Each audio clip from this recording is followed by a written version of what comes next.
Hai, hari ini aku mau review buku Kata karya Rintik Seduh.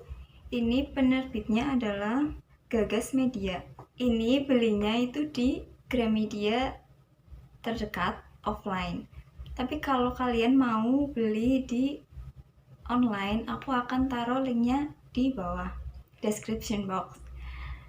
Tapi karena di online store-nya Gramedia nggak ada, aku cari di toko yang lain. Oke, nggak apa-apa ya. Kita mulai review bukunya. Dari segi cover, depannya kayak gini, belakangnya kayak gini. Untuk depannya ada judulnya Kata, terus tentang senja yang kehilangan langitnya. Terus penulisnya Rintik Seduh. Belakangnya Nugraha. Andai bisa sesederhana itu, aku tidak akan pernah mencintaimu sejak awal. Aku tidak akan mengambil resiko, mengorbankan perasaanku. Namun ini semua di luar kendaliku. Biru. Banda Neira adalah hari-hari terakhirku bersamamu. Kutitipkan segala rindu, cerita, dan perasaan yang tak lagi kubawa. Lewat sebuah ciuman perpisahan, berjanjilah kau akan melanjutkan hidupmu bersama laki-laki yang bisa menjaga dan menyayangimu lebih baik dariku. Pinta. Cinta pertama seorang perempuan yang didapat dari laki-laki adalah dari ayahnya. Dan cinta pertama itu yang telah mematahkan hatiku. Ayahku sendiri membuatku berhenti percaya dengan yang namanya cinta. Nugraha, Biru, dan Binta saling membelakangi dan saling pergi. Mereka butuh kata-kata untuk menjelaskan perasaan. Mereka harus bicara dan berhenti menyembunyikan kata hati serta mencari jawaban dari sebuah perasaan. Oke, ke bagian dalam bukunya ya. Di sini tertulis, untuk yang terjebak di masa lalu, untuk yang sedang melangkah ragu, buku ini akan membantumu beranjak dari kata yang lalu ke kata yang baru. Nah, buku ini menceritakan tentang apa sih? Pertama, kita kenalan dulu sama pemerannya ya. Pemeran yang pertama adalah Binta. Di sini Binta digambarkan dengan sosok cewek yang cuek dan invisible, nggak kelihatan. Si Binta ini adalah mahasiswa jurusan ilmu komunikasi di kampusnya. Dia punya satu sahabat dan satu-satunya teman yang namanya Cahyo. Tokoh yang kedua adalah Nugraha atau yang biasa dipanggil Nuk. Nuk ini digambarkan sebagai cowok yang pantang menyerah dan gak mudah putus asa. Nuk ini adalah senior Binta di kampus, tapi jurusannya itu arsitektur. Tokoh yang ketiga adalah Biru. Biru ini sosok yang selalu menemani Binta dari kecil. Dialah yang menjadikan Binta sebagai sosok senjani.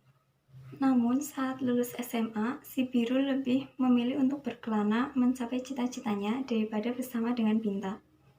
Jadi dia meninggalkan Binta sendiri di Jakarta bersama mamanya. Terus tokoh lainnya itu seperti Cahyo, sahabat Binta yang tadi pernah disebut di awal. Terus ada Bisuti, pembantunya Binta. Cerita bermula ketika si Cahyo ditinggalkan Binta saat lagi makan nasi uduk. Terus sama si Nugraha itu atau Nuk, si Cahyo itu disamperin. Lah ternyata di samping Cahyo itu ada korannya Binta. Di koran itu terdapat gambarnya Binta dan gambarnya itu bagus. Nuk kan penasaran sama yang gambar di koran itu. Terus tanya sama si Cahyo. Cahyo bilang itu punya temennya namanya Binta. Kata si Cahyo, Binta itu sosoknya emang gitu, suka gambar, gambarnya bagus tapi malah dibuang atau buat tempat gorengan. Si Nuk mulai penasaran sama sosok Binta ini. Keesokan harinya, Nuk nyamperin Binta di kelasnya dan mengembalikan koran tersebut. Tapi ketika Nugraha mengembalikan koran tersebut, Binta malah nyuekin Nugraha. Tapi si Nuk ini enggak pantang menyerah. Dan ketika paginya, biasanya si Cahyo yang jemput Binta ke rumahnya. Tapi pada hari itu, Nuk lah yang jemput Binta ke rumahnya untuk berangkat ke kampus, naik motor. Tapi karena Binta ini terganggu oleh sosok Nuk itu, akhirnya Binta nggak mau naik motor bareng Nuk. Dia malah naik bis umum, dan si Nuk ini malah meninggalkan motornya di depan rumah Binta dan nyusul Binta naik bis. Sebenarnya sampai di kampus, Binta udah janji sama Nuk buat nungguin Nuk sampai kelasnya selesai. Tapi malah ditinggal pulang sama Binta. Nah, keesokan harinya, Nuk jadinya minta ditemenin pergi sama Binta karena merasa Binta punya utang sama Nuk, yaitu ninggalin Nuk di kelas di kampus. Mulai saat itu, kehadiran Nuk buat Binta jadi terasa biasa. Jadi bukan terasa mengganggu lagi. Semakin hari, Nuk dan Binta semakin dekat. Tapi si Binta tetap menceritakan tentang Biru kepada Nuk yang membuat Nuk sakit hati. Tapi kan, Nuk ini bukan sosok yang pantang menyerah. Jadi dia nggak mau menyerah kalau Biru nggak kembali lagi ke Jakarta. Nah, suatu ketika Binta ditelepon sama Bisuti itu, katanya mamanya itu kambuh lagi penyakitnya. Jadi Binta disuruh pulang dan meninggalkan Nuk sendiri. Terus Nuk mau nyamperin Binta ke rumahnya, tapi malah di jalan kecelakaan. Si Binta ini ngerasa bersalah dong karena mamanya kayak gitu dan meninggalkan Nuk sendiri, tapi malah Nuknya kecelakaan. Jadi dia kayak merasa depresi dengan situasi itu. Kemudian si Cahyo nyaranin ke Binta untuk refreshing aja, dan dia udah membelikan tiket ke Banda Neira. Nah, karena si Nuk ini kecelakaan, jadi disuruh orang tuanya dia kembali ke Bandung untuk melakukan perawatan di sana. Berangkatlah Binta ke Banda Neira sendiri. Tibanya di sana, Binta kaget dengan sosok pria yang ia kenal, yaitu Biru. Biru mengajak Binta berkeliling ke tempat yang ia ingin kunjungi bersama Binta. Tapi disitulah perpisahan terjadi. Di sana Biru mengucapkan perpisahan dengan si Binta. Akhirnya Binta sedih dan kembali ke Jakarta sendirian lagi. Pulanglah Binta ke Jakarta dengan perasaan yang sedih. Tapi untungnya Nuk udah kembali ke Jakarta duluan. Dan Nuk ini yang berhasil membuat Binta gak sedih lagi tentang perpisahannya dengan si Biru. Suatu ketika, Binta melihat Biru sedang ngobrol sama sosok cewek. Terus Binta tanya dong sama si Cahyo yang kebetulan lagi sama dia, siapa si cewek itu yang lagi sama Nugraha. Cahyo bilang itu adalah masa lalu kelamnya Nugraha. Binta baru sadar bahwa selama ini hanya Binta yang bercerita tentang masa kelamnya sama Nugraha, dan Nugraha hanya mendengarkan cerita dari Binta tanpa menceritakan masa kelamnya dia sendiri. Diceritakan di sini bahwa si masa lalunya itu bernama Sinta, dan si Sinta ini mengajak balikan Nuk karena katanya dia masih sayang sama Nuk. Tapi Nuk bilang kalau Nuk itu punyanya Binta, jadi nggak bisa balikan sama si Sinta. Nah, karena Binta tahu itu adalah mantannya si Nuk, jadi Binta berniat untuk memakcomblangkan mereka berdua, biar bisa sama-sama lagi kayak dulu. Suatu malam, Binta dan Nuk sedang jalan-jalan dan melihat Sinta sedang pingsan karena mabuk. Binta minta Nuk nganterin si Sinta ke apartemennya karena Nuk itu kan tahu apartemen Sinta di mana. Awalnya Nuk menolak karena itu memang udah kebiasaannya Sinta. Tapi karena Binta yang minta, jadi si Nuk ini mau aja. Karena Sinta nggak sadar-sadar, mereka jadi menginap di apartemennya si Sinta. Keesokan paginya, Binta bangun lebih awal dari Nugraha dan Sinta. Karena malam sebelumnya Binta udah minta ke Bisuti, si bibinya itu, buat ke apartemennya dan masakin bubur buat si Sinta.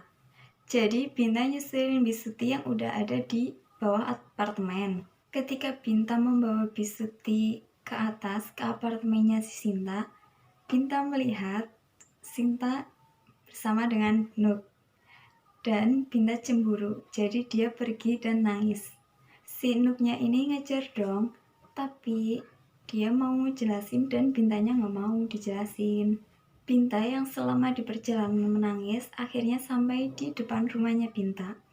Dan syoknya di depan rumah Binta itu Binta melihat sosok biru di depan rumahnya. Binta yang lagi sedih itu langsung memeluk si biru dan Nuk pun melihatnya.